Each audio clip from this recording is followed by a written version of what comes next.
अब मैं ब्राह्मण साम्राज्य को बड़ा एक क्लियर मैसेज देना चाहता हूं कि अगर अब किसी ने मैली निगाह उठा के बांग्लादेश की तरफ देखा ना, तो पाकिस्तानी अवाम, पाकिस्तानी अफवाज और हमारे मिसाइल आपसे दूर नहीं है। দক্ষিণ এশিয়ার আকাশে আবারও চেনা উত্তেজনার মেঘ। বাংলাদেশকে কেন্দ্র করে ভারতকে লক্ষ্য করে সরাসরি মিসাইলের হুমকি, এমন বক্তব্য ছুড়ে দিয়ে নতুন করে আলোচনায় পাকিস্তান।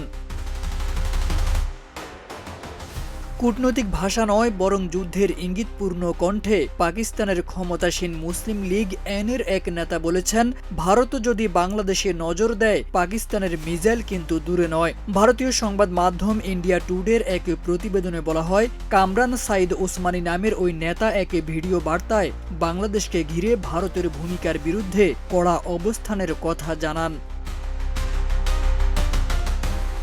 এই হুমকির পাশাপাশি বাংলাদেশ পাকিস্তানের মধ্যে সামরিক জোট গঠনের আহ্বানও এসেছে, যা দক্ষিণ এশিয়ার ভূ রাজনীতিতে নতুন মাত্রা যোগ করেছে।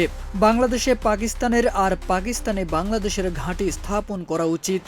বাংলাদেশ ও পাকিস্তানের মধ্যে সামরিক জোট হলে এই অঞ্চলের আঞ্চলিক শক্তির গতিপথ ব্যাপকভাবে উল্টে যাবে বলে জানান কামরান সাইদ ওসমানী। পাকিস্তানের এই নেতা দাবি করেন, ভারতের অখণ্ড ভারত ভাবনা বাংলাদেশে চাপিয়ে দেওয়ার চেষ্টা হলে পাকিস্তান তা মেনে নেবে না। প্রয়োজন হলে আগের মতোই ভারতকে কঠিন পরিস্থিতিতে ফেলতে প্রস্তুত থাকবে। তিনি বলেন, সীমান্তে বিএসএফ বাংলাদেশকে বিরক্ত করছে এবং বাংলাদেশকে হিন্দু রাষ্ট্র বানানোর চেষ্টা করছে। তারেক আজিজ খান, প্রজন্ম 24।